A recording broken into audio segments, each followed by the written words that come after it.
श्री गरुड़ महापुराण 7वां अध्याय। इस अध्याय में बभ्रुवाहन, प्रेत संस्कार आदि का वर्णन किया गया है। सूत जी ने कहा, भगवान विष्णु के मुख से पापियों के जन्मादि दुख का ऐसा वर्णन सुनकर गरुड़ पीपल के पत्ते के समान कांप उठे थे। उन्होंने मनुष्यों के उपकार हेतु पुनः भगवान विष्णु से पूछा। गरुड़ बोले, असावधानी से या अज्ञान में अथवा बुद्धिपूर्वक अर्थात जानबूझकर पाप कर बैठने पर भी मनुष्य कौन सा उपाय करने से यम यातना को नहीं प्राप्त करते, यह बतलाइए। हे प्रभु, हे माधव, संसार रूपी समुद्र में डूबे हुए दीन चित्त वाले, पाप से नष्ट बुद्धि और विषय वासना से पीड़ित आत्मा वाले मनुष्यों के उद्धार के लिए पुराण के अर्थ के सारभूत निश्चित उपाय को बतलाइए, जिससे कि मनुष्य सद्गति को प्राप्त कर सके। तब श्री भगवान बोले, हे गरुड़, तुमने मनुष्यों के हित के लिए अच्छी बात पूछी है। ध्यान देकर सुनो, मैं तुम्हें सब बतलाता हूँ। मैंने तुम्हें पहले पुत्रहीन और पापी मनुष्यों की दुर्गति के विषय में बतलाया। हे गरुड़, पुत्रवान तथा धार्मिक मनुष्यों की कभी भी दुर्गति नहीं होती। अतः यदि पूर्व जन्म के किसी पाप कर्म या शारीरिक अक्षमता आदि के कारण पुत्र उत्पन्न न हो पाया हो, तो बुद्धिमान पुरुष कोई न कोई उपाय करके पुत्र अवश्य उत्पन्न करे। बुद्धिमान मनुष्य हरिवंश पुराण की कथा सुनकर विधान पूर्वक सतचंडी याग कराकर तथा भक्ति पूर्वक शिव जी की आराधना करके पुत्र उत्पन्न करे। पुत्र पिता को पूत नामक नरक में गिरने से बचाता है, अतएव स्वयं विधाता ने ही उसको पुत्र कहा है। एक ही धर्मात्मा पुत्र भी संपूर्ण कुल का उद्धार कर देता है, संपूर्ण कुल को तार देता है। पुरुष अपने पुत्र के द्वारा लोगों को जीतता है, यह सनातन वेद वचन है। इस प्रकार पुत्र का उत्तम महात्म्य वेदों में भी बतलाया गया है। पुरुष अपने पुत्र के मुख को देखकर पितृ ऋण से मुक्त होता है। पौत्र के स्पर्श से मनुष्य देवों, पितरों और ऋषियों के तीनों ऋणों से मुक्त हो जाता है। पुत्र, पौत्र तथा प्रपौत्रों के द्वारा पुरुष यमलोक आदि को पार कर लेता है और स्वर्ग को प्राप्त करता है।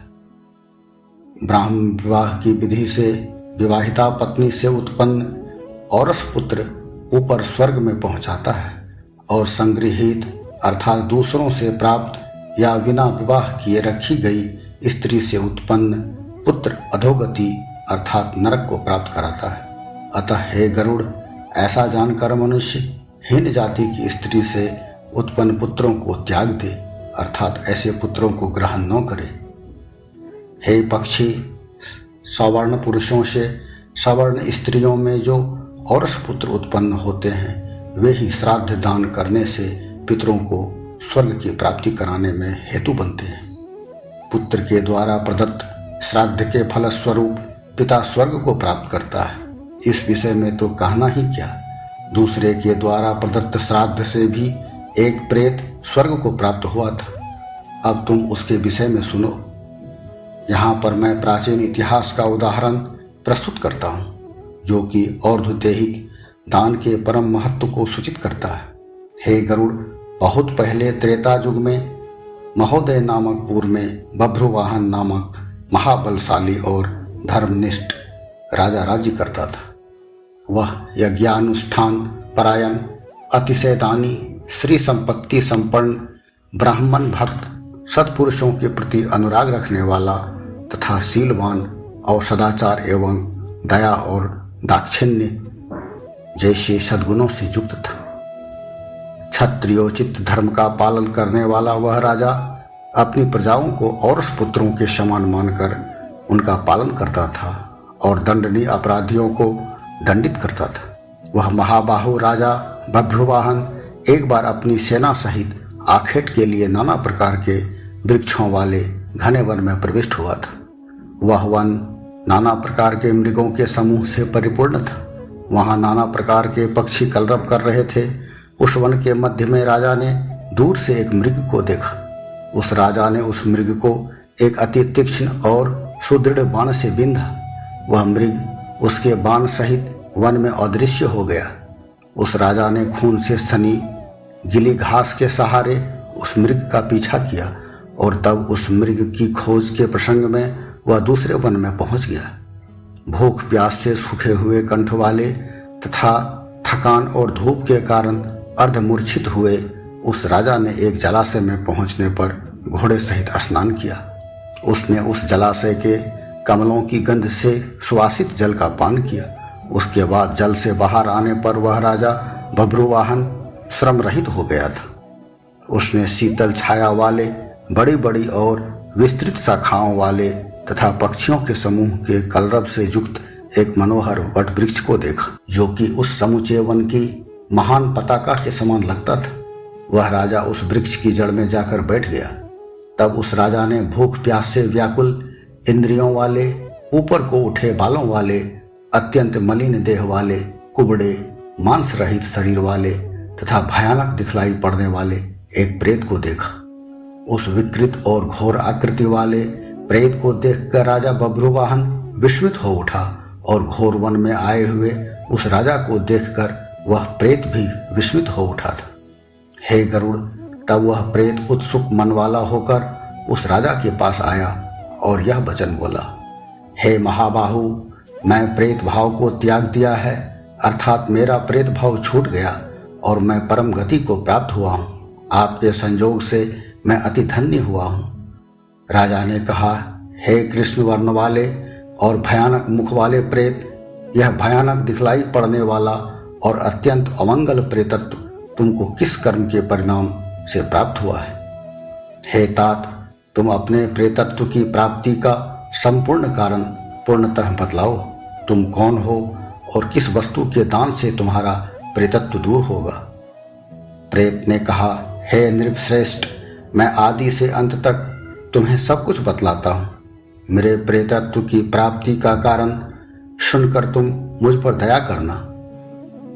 वैदिश यानी विदिशा नामक एक नगर है जो सभी प्रकार की संपत्तियों से समृद्ध, नाना जनपदों से आए हुए मनुष्यों से भरा हुआ, नाना रत्नों से परिपूर्ण, हर्मियों और प्रसादों अर्थात धनी जनों की हवेलियों और देव प्रसादों यानी मंदिरों और राजभवनों से सुशोभित तथा नाना प्रकार के धर्मानुष्ठानों से गौरवान्वित है। हे तात, मैं वहाँ निवास करता था और सदा देवार्चन में निरत रहता था। आप यह भी जान लीजिए कि मैं जाति का वैश्य हूँ और सुदेव मेरा नाम है। मैंने हव्य से देवों तथा कव्य से पितरों को तर्पित किया था। मैंने नाना प्रकार के दानों से ब्राह्मणों को संतुष्ट किया था और दीन, अंधे और निर्धन मनुष्यों को अनेक बार अनेक प्रकार के अन्नों का दान दिया था। हे राजन, दुर्भाग्यवश मेरा वह सब धर्म कर्म निष्फल हो गया। मेरा सत्कर्म यानी पुण्य जिस कारण निष्फल हुआ वह मैं तुमको बतलाता हूँ। मेरा कोई पुत्र नहीं है और मेरा कोई बंधु बांधव तथा मित्र भी नहीं है जो कि मेरी और्ध्वदेहिक क्रिया करता। हे महाराज, जिसके मृत्यु के बाद खोढ़स मासिक श्राद्ध नहीं होते, उसका प्रेतत्व सैकड़ों श्राद्धों को करने पर भी सुस्थिर रहता है। हे राजन, तुम मेरा और्ध्वदेहिक कृत्य करके मेरा उद्धार करो। इस लोक में राजा को सभी वर्णों का बंधु कहा जाता है। अतः हे राजेंद्र, मेरा उद्धार कर दो, मैं तुमको मणिरत्न दूंगा। हे वीर, यदि तुम मेरा प्रिय यानी हित करना चाहते हो तो जैसे मेरी सद्गति हो और प्रेत योनि छूट जाए वैसा उपाय करो। भूख प्यास आदि दुखों से यह प्रेत योनि मेरे लिए असह्य हो गई है। इस वन में स्वादिष्ट फल तथा शीतल और निर्मल जल है, किंतु मैं भूख और प्यास से पीड़ित होने पर भी उन फलों को तथा जल को नहीं प्राप्त कर पाता हूँ। हे राजन, यदि मेरे लिए यथाविधि नारायण बलि को संपादित करके उसके आगे की और्ध्वदेहिक क्रिया वेद मंत्रों से की जाए तब निश्चय ही मेरा प्रेतत्व छूट जाएगा, इसमें कोई संदेह नहीं है। वेद मंत्रों के पाठ, तप, दान तथा सभी प्राणियों में दया, उत्तम शास्त्रों के श्रवण मनन विष्णु की पूजा और सत्संगति के प्रभाव से प्रेत योनि छूट जाती है, ऐसा मैंने सुना है। अतः मैं तुमको प्रेतत्व की नाशक विष्णु पूजा की विधि बतलाता हूँ। हे राजन, न्यायतः अर्जित 2 सुवर्ण यानी 32 मासे के बराबर सोने को लेकर उसकी एक नारायण प्रतिमा बनवाए। उस प्रतिमा का स्नान और अधिवासन कराकर उसको एक जोड़े पीतल कपड़ों से आच्छादित करके तथा सभी आभूषणों से अलंकृत करके उसका पूजन करें।